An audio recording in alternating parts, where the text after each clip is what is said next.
Me If You Can by Dave Styring and Joe Byatt. Once there was a fish called Terence who was feeling very sad. He longed to swim just like his friends. He longed to impress his dad. Ever since he could remember, Terence had only one wish: to win the cup his dad had won and be the fastest fish. Terence was very determined. He wanted to stand out.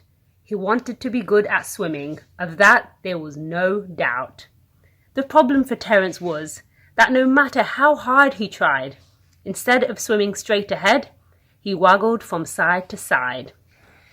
The last race that Terence had entered, his dad sat in the crowd. "This is a brilliant chance," thought Terence, "to make my dad so proud."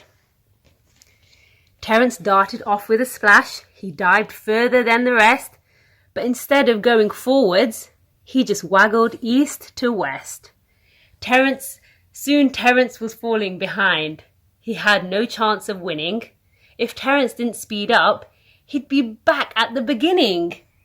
Terence kept on swimming. He wiggled his fins so fast. He was sure he was going to win. No thoughts of coming last. Terence finally finished and listened for all the cheers. He felt very upset indeed when all he heard was jeers. Dad swam over to Terence and said, Come on now, cheer up, son. Don't take it all too seriously. Swimming should be fun." Something needed changing. It was plain for everyone to see.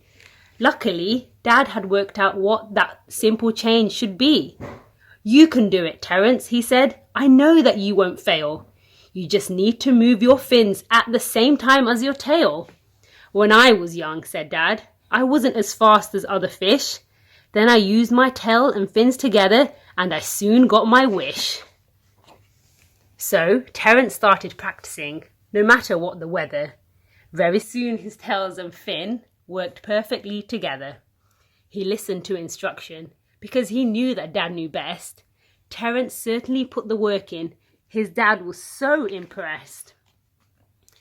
On the day of the race, Terence said, "I will swim so fast." The other fish just laughed and cried out, "But Terence, you'll be last." "Get ready," said the swordfish. "On your marks, get set and go."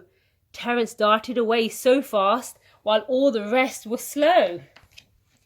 At one stage he was zigging left, next moment zagging right. Then he jumped above the waterline, the most surprising sight. Terence was like a torpedo. He shot over the line. He'd won. The crowd all yelled and Dad shouted, "I'm so proud of you, son." "Thank you, Dad," said Terence, "for always believing in me. You always see the good things that nobody else can see." Dad was very happy that his son was a swimming star. "Never change," he said to Terence. "We all love you just as you are."